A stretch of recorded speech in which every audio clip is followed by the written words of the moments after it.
This is Jonathan Ferguson, the Keeper of Firearms and Artillery at the Royal Armouries Museum in the UK, which houses a collection of thousands of iconic weapons from throughout history. And I'm your host, Dave Jewett, and today we are breaking down the tactical espionage classic, Metal Gear Solid, and the Twin Snakes.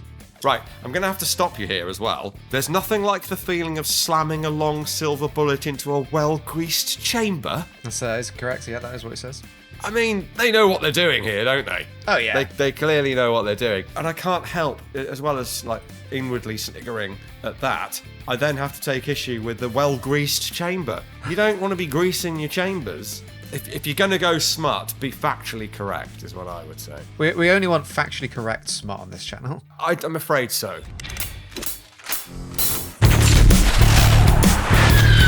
If you want even more Metal Gear Solid chat, be sure to check out the extended edition of this episode over on our Patreon. But without further ado, it's over to Jonathan.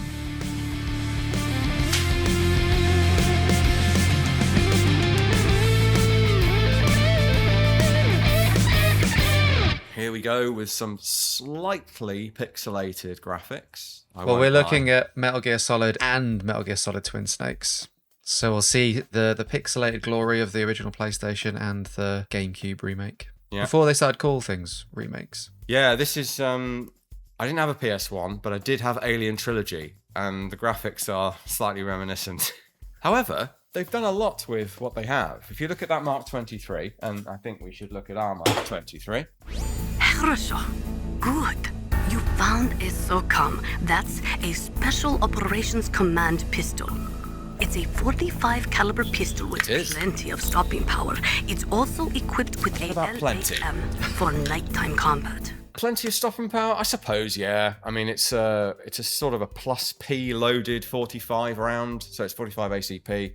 I think they shoot for normal 45 ACP without any problems, but it's designed for a pokier, more powerful load of 45. I mean, yeah, you can't really argue with plenty of stopping power, I suppose. 45, even ball rounds are a bigger diameter. Kind of pointless when you get to expanding ammunition, but I'll let people argue in the comments about that. Mark 23 still being made. Ours is a vintage one, so it has the shiny slide that it should have for, I guess the time period of this game. Yeah.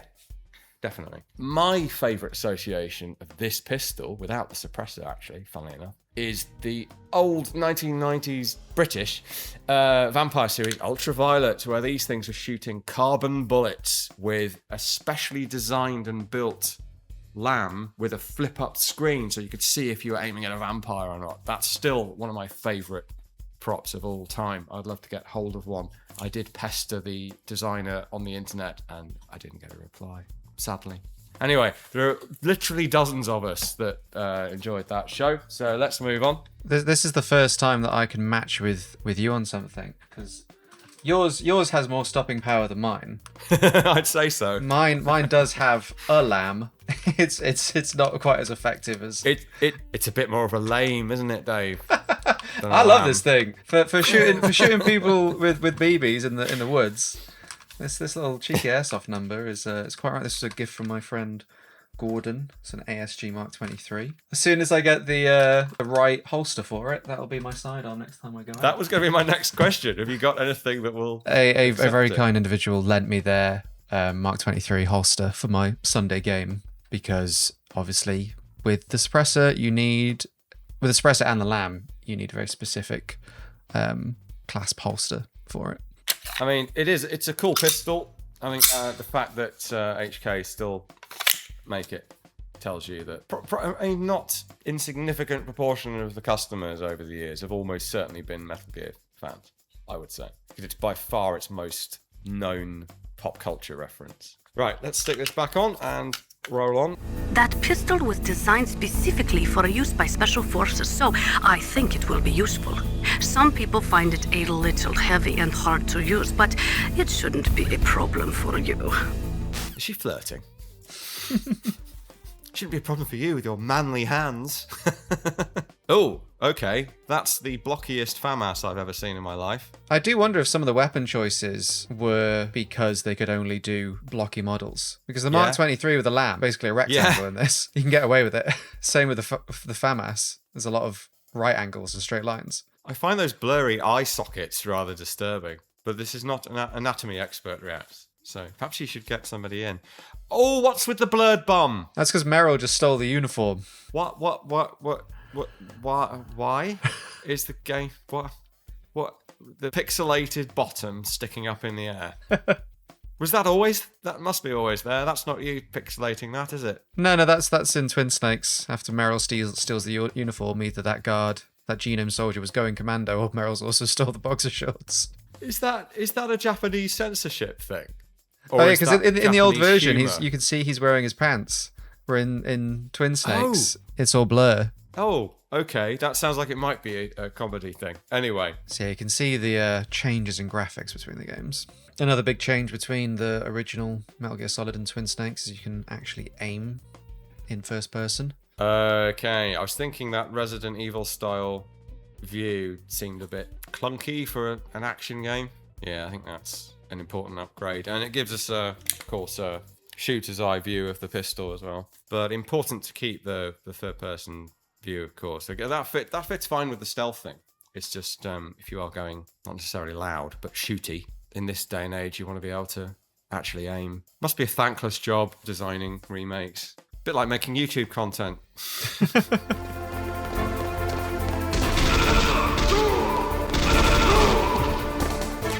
Right, FAMAS then. So I haven't picked up a FAMAS because we don't have a G1 or a G2. We only have F1s. This is the G1. You can tell because it has the cutlass-style trigger guard, which was apparently a cost-saving thing. But it still has the proprietary 25-round magazine, not the NATO default standard, at least. It's not actually STANAG, but the AR-15's magazine, which is on the G2.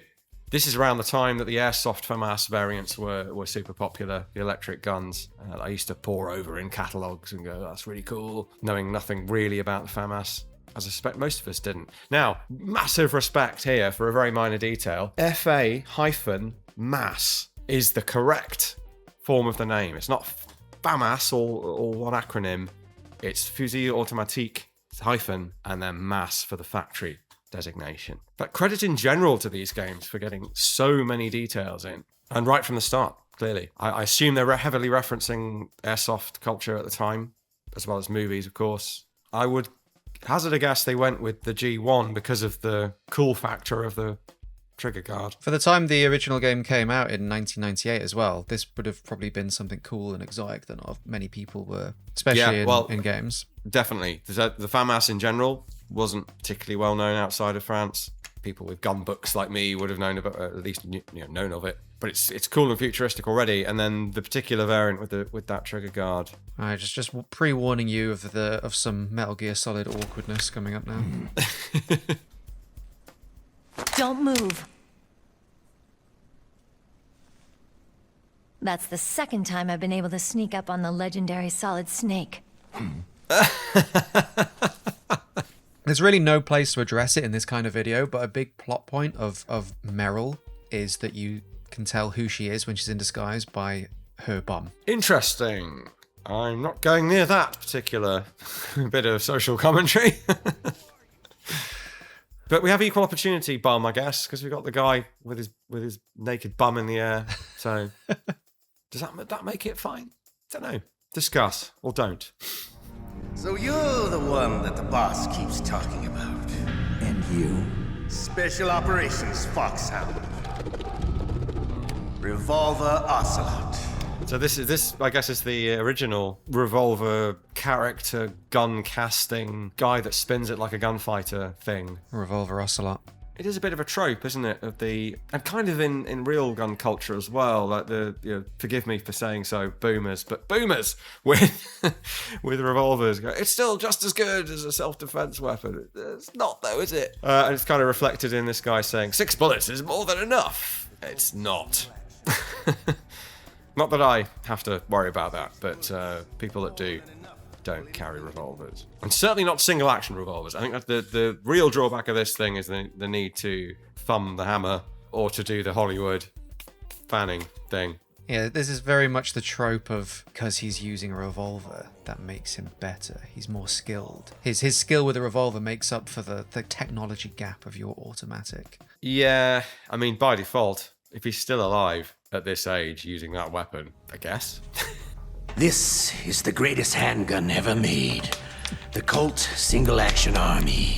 The greatest handgun ever made. Just objectively false. It was pretty good. I think probably the biggest thing going for it was the cartridge at the time. I kind of only just thought this through, but they've given him a sort of full-on Old West gunfighter outfit as well. Very obvious observation. He doesn't have that when you're introduced... Well, not introduced to the character. When the character first appears canonically, or chronologically, in Snake Eater, he's still in his Russian uniform.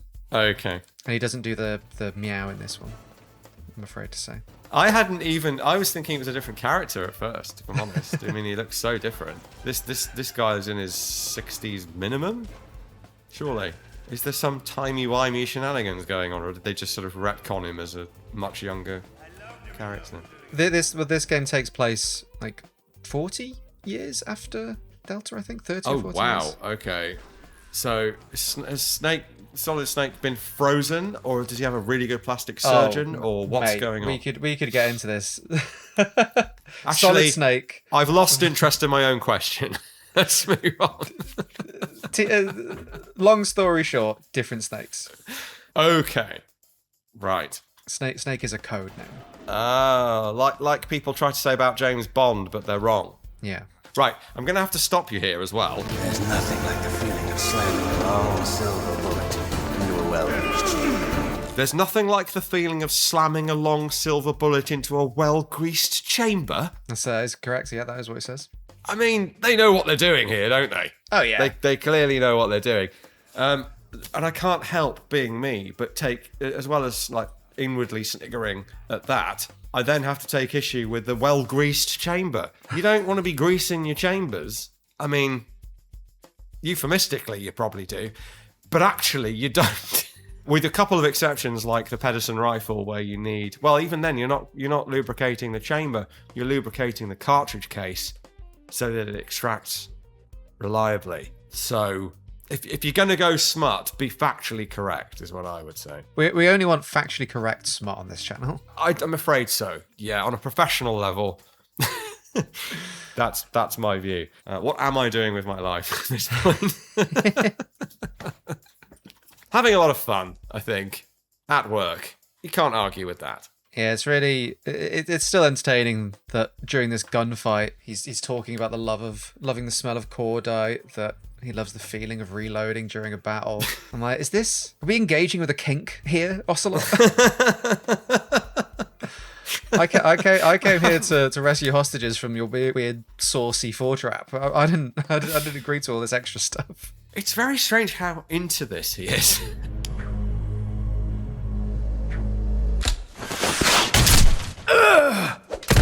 Oh dear. Well, I'm hoping he has a losing your hand kink, because he's just had his hand shot off. Is that what just happened? Chopped off by a ninja in stealth camouflage. Oh, I see. Okay, okay. I've seen this ninja character somewhere. There are people way more equipped than I am to discuss who the boss is, who Snake is, who Solid Snake is, who Venom Snake is, who Liquid Snake is, who all these characters are. But you'll never again feel the touch of a well-greased chamber with that hand anyway. We have brand new cursed merch featuring some brand new cursed gun designs, and we figured what better way to celebrate those than to use them to inflict some psychic damage on your friend and mine, Jonathan Ferguson. Got to respect the fish gun. This was my idea. Of course it was. I think I literally submitted the idea as a tactical tuner, but increase the tuner. Yeah, the charging handle being enlarged like a fin is a nice touch. They've really gone to town on the fins, haven't they? Lots of fins. I maybe would prefer a more zoologically correct number and positioning of fins. I'll say that. But the googly eyes are a nice touch. And if this was done in real life, and we have two of these, so you know. Urged to put googly eyes on our F2000 intensifying. Okay, a martini regulator. That's very cool. I love it. Why not? If you're making this from scratch, which you'd have to, because they've gone for CNC milled a body receiver that's CNC milled. So no Martini Henrys would be harmed in the making of this. Absolutely do this. This would be awesome. A real one, please. The new Kurtz collection is a limited edition, so get them while you can. But we've got t-shirts, hoodies, hats, stickers, pint glasses, and even a very fetching Hawaiian shirt. These will only be available until September, so check out expvideo.info or use the link in the description below to find the full collection. And now I'll get back to the video.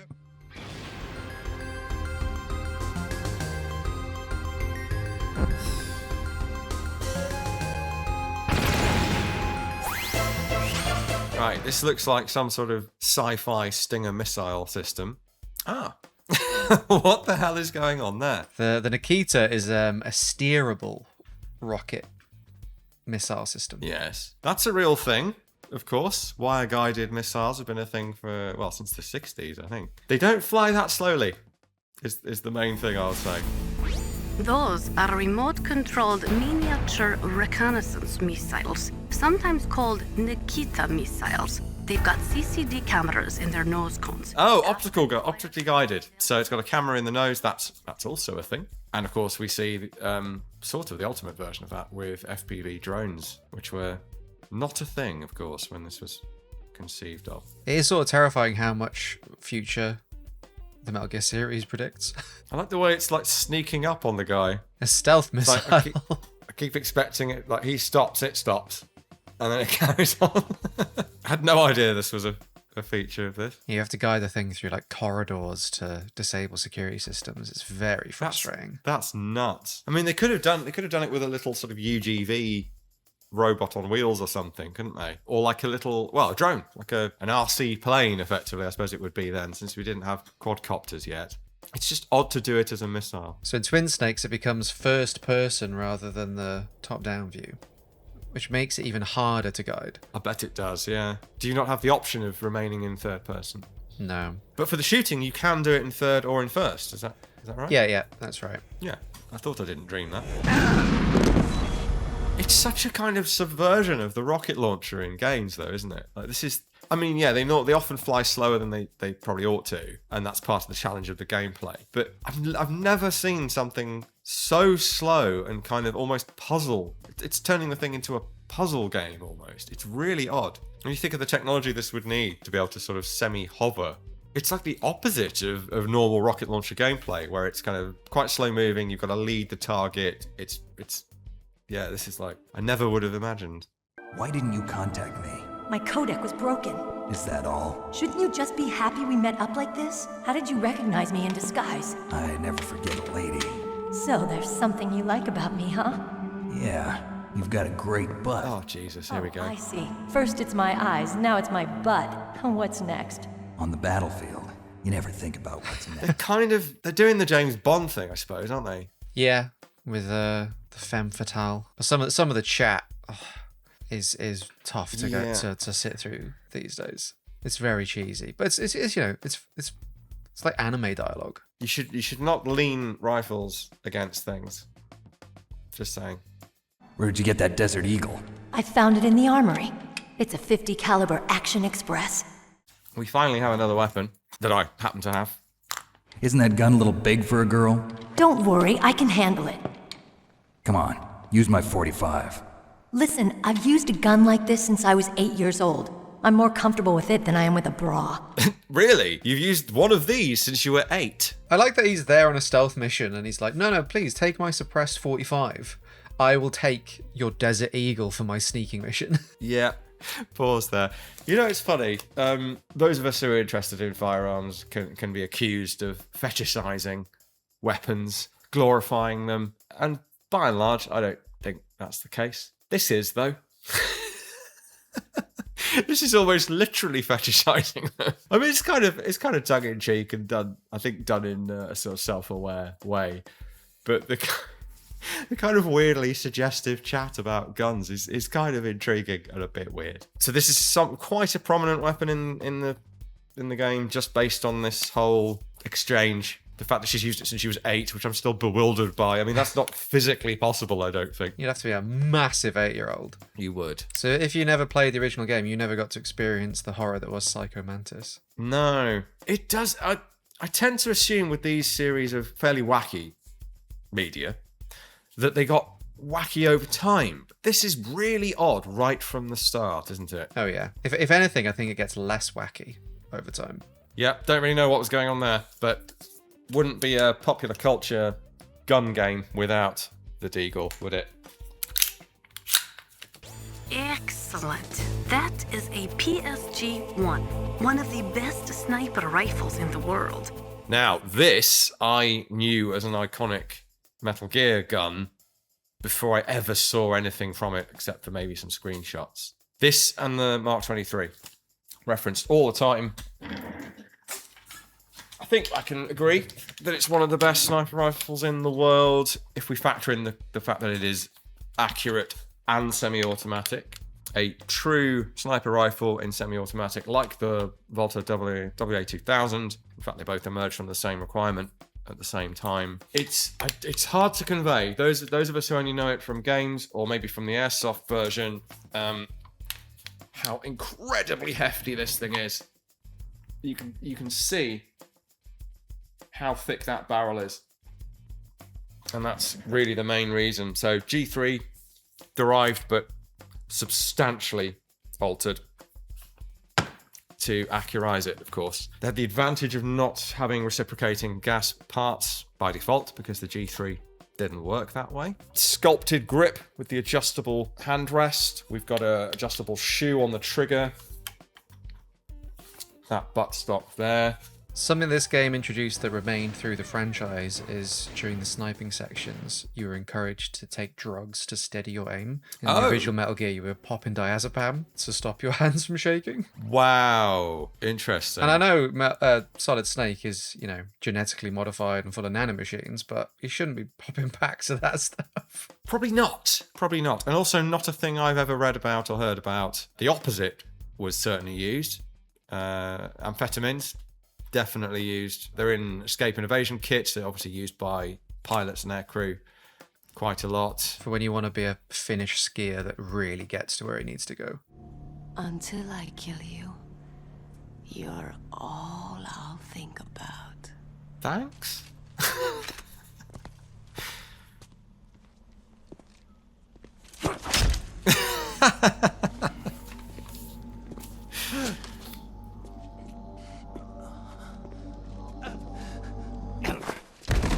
So that was definitely played for laughs.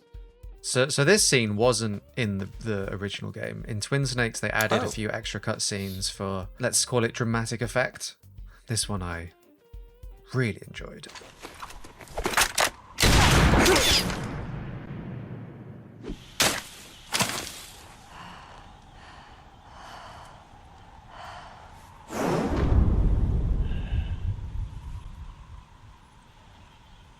She has all the time in the world to make this follow-up shot with her semi-automatic DMR. Yeah.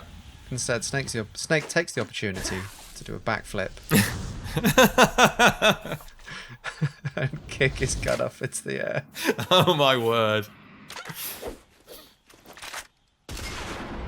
No, actually, mentioning DMR, I appreciate the fact that the game doesn't just put it in the game in that role. It makes the point that it's a sniper rifle and treats it as a sniper rifle, which is, in theory, not straightforward because it fires as fast as you can pull the trigger. So you've got to try and engineer your game around that. So it's still semi-automatic, but is not massively overpowered. Obviously, one good way to do that is what's on the real thing, which is typically the 5-round magazine. Although you can, of course, put any G3 mag on there, but it kind of looks wrong when you do that.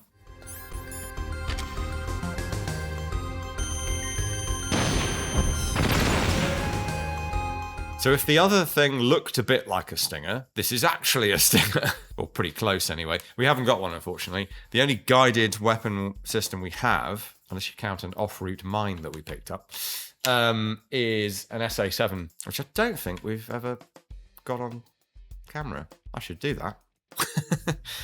The game tradition of going up against gunship helicopters as an individual. I remember being disappointed with one of the Rainbow Six Vegas games where the end of level boss was a bloody helicopter. Yeah, this is the first time you face off against a Hind in the Metal Gear series, but it will not be the last. I assume there's a Rambo inspiration there, where he jousts a Hind in a tank, famously. I mean, countless games have done you versus a helicopter, haven't they?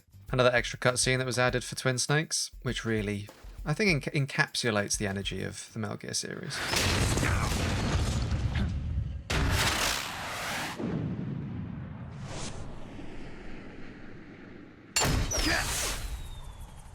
Yeah, so he's jumped off the missile.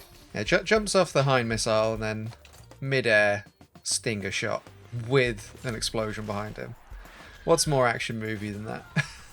With all the grace of like backflipping over a missile, then hopping off the other one, it makes me laugh that he lands in a clump after doing all of the cool things. Bit of a Khan moment there. He is liquid now.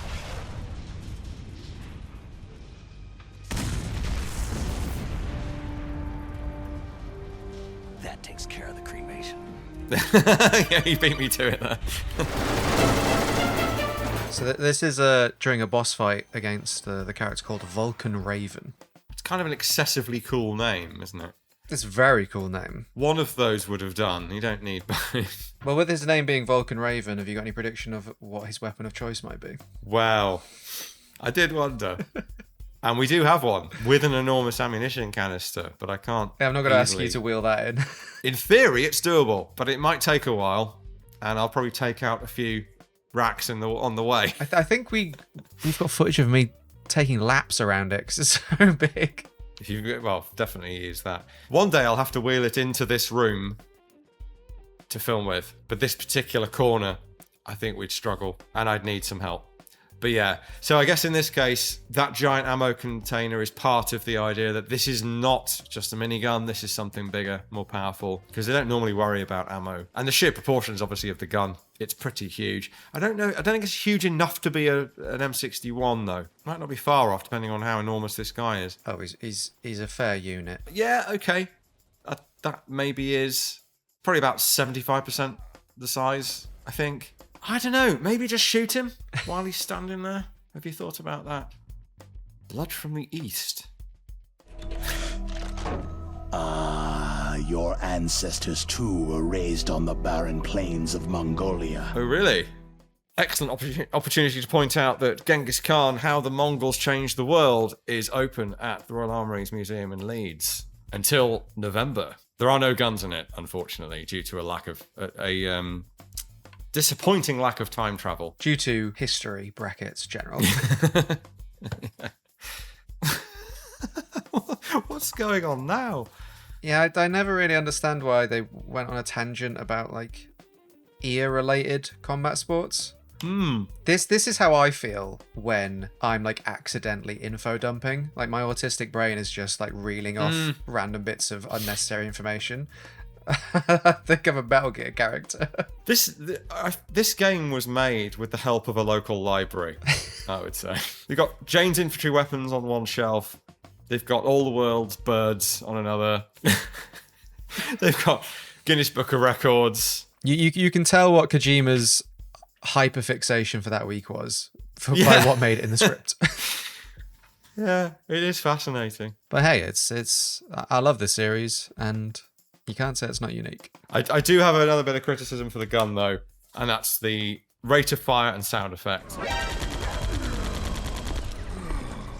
It's very much that slow, belt-fed, low-key, not very punchy sound that unfortunately is very common in media. It's, weirdly enough, it's one of the more kind of, I won't say plausible, but because of the ammo can and the shoot and the fact that it is huge, if it was a minigun, you might even call it on the edge of plausible, just on the very edge. But because it's supposed to be a 20mm cannon, the recoil effect of that would be utterly astonishing. As shown in a certain part of the world recently with a video clip where no one gets hurt. Well, they get hurt perhaps, but they're not serious. Yeah, like, that guy lands awful heavy.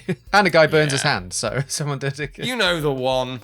Yeah, it features a Yak B 4-barreled Gatling gun that some not very clever people have mounted off-center on a mount, and yeah, a carousel of carnage ensued. Well, not carnage. It's I won't say safe for work necessarily, but it's safe for this workplace at least. So I didn't know an MP5 SD was in the original Metal Gear Solid. Right. Apparently, it was in like a test build of the original. Oh. And in the when the original was re-released, it came with a version called Integral, which re-added the MP5 SD into the game, which is also why this HUD is in Japanese. Yeah, it's certainly not a weapon I associate with this franchise, but I'm an ignoramus when it comes to that. So, and I didn't. It was Chris that dug up the very pretty unknown appearance of the MP5 SD. It's a good fit thematically, isn't it? I mean, it's one of the quieter weapons of the era, or of any era really, for what it does. And we definitely get a very subdued muzzle report from it, which you'd hope. It's a shame. It'd be a shame if they put it in the game. Well, I guess the original Half-Life kind of did put the SD in the game and gave it without it actually being suppressed. The original MP5 model in that game looks like an SD with a grenade launcher on the bottom of it. Well, we've talked about potential airsoft inspirations, and I think Tokyo Marui were a source of inspiration for the original 1998 game, and they're one of the airsoft companies that's pretty renowned for the MP5, or bringing the the airsoft MP5 to life. So it makes sense that an SD version might have been a recommendation from them, or like I said, seen in the catalogue. Now you say that, the sound effect has shades of AEG, like sewing machine sound. I'm sure that's not deliberate, but I want to ask you, do you think love can bloom even on a battlefield? Thank you all for watching. Let us know what other games, movies, TV shows, or beyond you would like to see on the show, and of course, subscribe. As always, a massive shout out to all of our wonderful supporters over on the EXP Patreon for helping make these episodes happen. Links to support Jonathan and the Royal Armouries will also be in the description below, so make sure you check those out. But until next episode, thank you again for watching, and I will see you very soon. I think at any time, any place, people can fall in love with each other. But if you love someone, you have to be able to protect them. I think so too. I have a favor to ask. Uh-oh. Don't worry, it'll be easy.